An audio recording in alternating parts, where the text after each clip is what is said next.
పవిత్రుడైన దేవునికి మహిమ కలుగునుగాక. ప్రియ స్నేహితులందరికీ దివ్య వాక్యోదయం. ఈనాటి పాఠ్యభాగము యెషయా 52:11.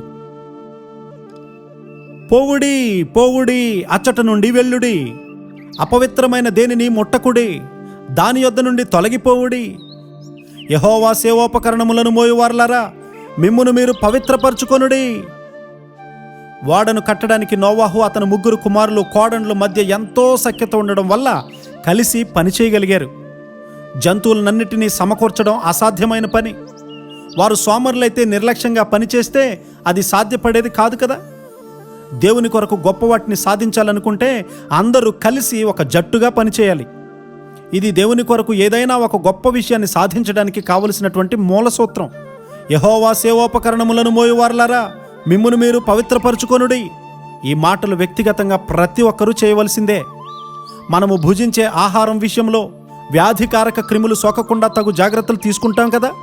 అయితే ఆత్మీయ వ్యాధి క్రిములు కూడా త్వరగా అంటుకుంటాయి. నేను తర్పీదునిస్తున్నటువంటి మరొక వ్యక్తిని గద్దించడంలో కఠినంగా వ్యవహరించడం చూశాను.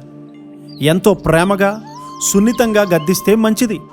నేను త్వరగా క్షమించే వ్యక్తిని, అయితే ఓర్పు తక్కువ అనుకుంటాను. నా హృదయంలో దేనిని ఉంచుకోను. ఎవరినైనా గద్దించి వెంటనే మర్చిపోతాను. పశ్చాత్తాపపడుతుంటే ఆగిపోతాను. కొందరు ఎప్పుడో జరిగిపోయిన దాన్ని కూడా నెమరు వేసుకుంటూ అందరికీ చెప్తూ ఉంటారు. అది చూసి చాలా విచారపడుతూ ఉంటాను. దేవుని సేవోపకరణములను మోయువారము మనమెంత పవిత్రంగా ఉండాలో కదా. ఈ సహవాసంలో, మన మందిర నిర్మాణంలో నేనుండవలసిన స్థానంలో నేనుండడం లేదని విచారపడుతూ ఉంటాను. నాలో లేని భక్తిని ఇతరుల్లో ఉండాలని కోరుకోకూడదు. అయితే పరిశుద్ధాత్మ దేవుడు యేసుక్రీస్తు వారిని ఎలా హెచ్చించాలో మనకు నేర్పిస్తాడు. ఈ దినాల్లో దేవుని పిల్లలపై భయంకరమైన దాడి ఉంది. గొప్ప పుస్తకాలు రాసినవారు, గొప్ప ప్రసంగాలు చేసినవారు పరిశుద్ధతకు సంబంధించిన కొన్ని ప్రాథమిక విషయాల్లో తప్పిపోతూ ఉన్నారు. దేవుని పరిచారకుడు పరిశుద్ధుడే ఉండాలి. కొందరు అబద్ధాలు తేలికగా మాట్లాడుతూ ఉన్నారు. కొంతమంది హృదయంలో ఆయాసం పెట్టుకుంటారు. నీవలా చేస్తే నీ ప్రయోజకత్వాన్ని నీవే పాడు చేసిన వాడు అవుతావు.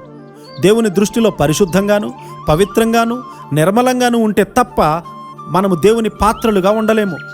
పరిశుద్ధంగా ఉండే కృప దేవుడే మనకు సమృద్ధిగా అనుగ్రహించునుగాక. ఆమేన్.